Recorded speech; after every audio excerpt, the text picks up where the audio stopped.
ഏവർക്കും നമസ്കാരം. പ്രിയ സഹോദരി സഹോദരന്മാരെ, ക്ഷയരോഗം എന്ന മാരക രോഗം ഇന്നും കേരളത്തിൽ പോലും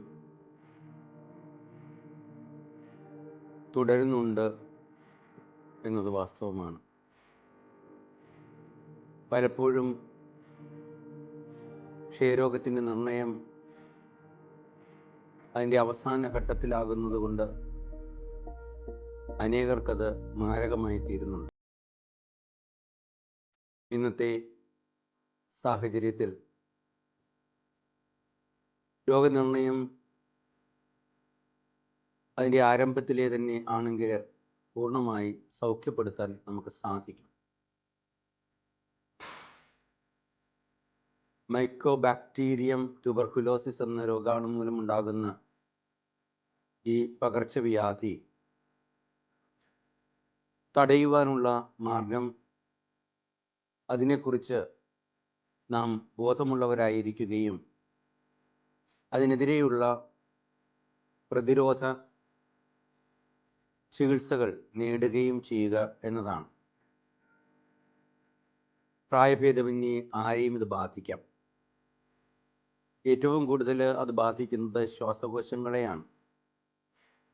ശരീരത്തിൻ്റെ ഏതവയവത്തെയും ഈ രോഗം ബാധിക്കുന്നതാണ്.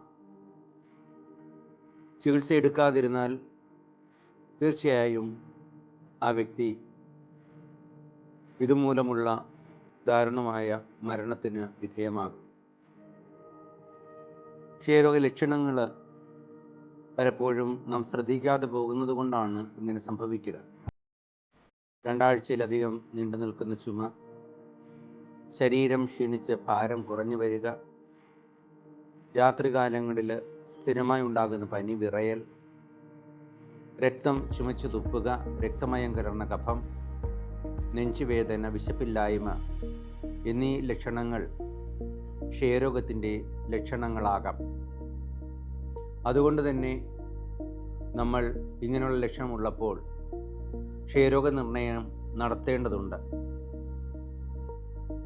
അതിന് ഏവരെയും ഞാൻ പ്രത്യേകമായി ആഹ്വാനം ചെയ്യുകയാണ്. രോഗവിമുക്ത ഭാരതം, രോഗവിമുക്ത കേരളം എന്നാണല്ലോ നമ്മളുടെ ലക്ഷ്യം. അതുകൊണ്ട് തന്നെ ക്ഷയരോഗം വായുവിലൂടെ പകരുന്ന രോഗമാണെന്ന് നമുക്കറിയാം. അത് വളരെ ശ്രദ്ധയോടുകൂടെ നമ്മൾ ആയിരുന്നില്ലെങ്കിൽ ക്ഷയരോഗബാധയ്ക്ക് നമ്മളും വിധേയരാകും. അതുകൊണ്ട് രോഗനിർണയം കഫപരിശോധനയും എക്സ്റേ പരിശോധനയും CBNAT എന്ന നൂതന സാങ്കേതിക വിദ്യ ഉപയോഗിച്ചുള്ള പരിശോധനയുമാണ്. അപ്പോൾ ഈ പരിശോധനയിൽ തീർച്ചയായിട്ടും നമ്മൾ പങ്കാളികളാകണമെന്ന് ഓർമ്മിപ്പിക്കുന്നു. പ്രത്യേകിച്ച് ക്ഷയരോഗത്തിൻ്റെ ലക്ഷണങ്ങൾ ഞാൻ മുൻ പറഞ്ഞത് ഉണ്ടെങ്കിൽ. ഈ ചികിത്സ, ക്ഷയരോഗനിർണയം എല്ലാ ഗവൺമെൻറ് ആശുപത്രിയിലും പൂർണ്ണമായിട്ട് സൗജന്യമാണ്. അതുപോലെ പ്രത്യേകം ഗവൺമെൻറ് നിശ്ചയിച്ചിട്ടുള്ള സ്വകാര്യ ആശുപത്രികളിലും ഇത് നൽകുന്നതാണ്. ക്ഷയരോഗ ചികിത്സ 6-8 മാസം നീണ്ടു നിൽക്കുന്ന ഒരു ചികിത്സയാണെന്ന് നമുക്കറിയാം. അതുകൊണ്ട് തന്നെ ഈ ചികിത്സയ്ക്ക് വേണ്ടുന്ന വിധത്തിലുള്ള സഹകരണം നാം നൽകേണ്ടതുണ്ട്. രോഗനിർണയം സ്വീകരിച്ചുകൊണ്ട് പ്രതിരോധ നടപടികൾ സ്വീകരിച്ച് ക്ഷയരോഗത്തെ നമ്മളുടെ നാട്ടിൽ നിന്ന് പൂർണ്ണമായിട്ടും ഉന്മൂലനം ചെയ്യണമെന്ന് എല്ലാവരോടും പ്രത്യേകമായിട്ട് അഭ്യർത്ഥിക്കുന്നു. ജഗദീശ്വരൻ നമ്മളെ അനുഗ്രഹിക്കട്ടെ.